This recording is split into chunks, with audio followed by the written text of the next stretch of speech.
lahat tao ang mga nauna puno. Sino ang nais tumulong sa kanya? Sige, diba? Sa pangalawa. Lalong napatanyag ang mga ganitong kwento sa Grasa. Si Aesop ang tinaguri ang ama ng mga sinaunang fabula. Dahil sa napabantog niyang aklat, ang Aesop's Tale. Maraming salamat.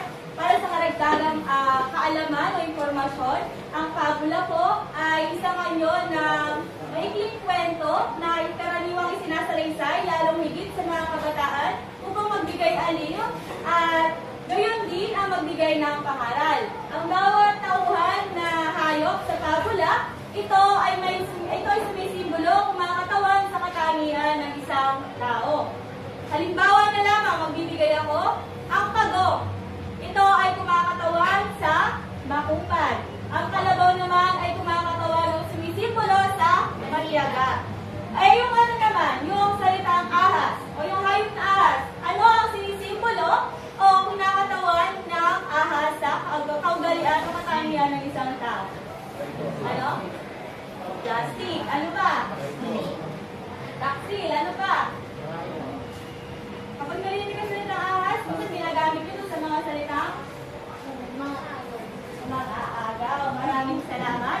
Ang mga ahas ay ito ay kumakatawan sa mga tao, taksil. Narito pa ang ilang kahulugan ng fabula. Maaari ba itong basahin? Sige.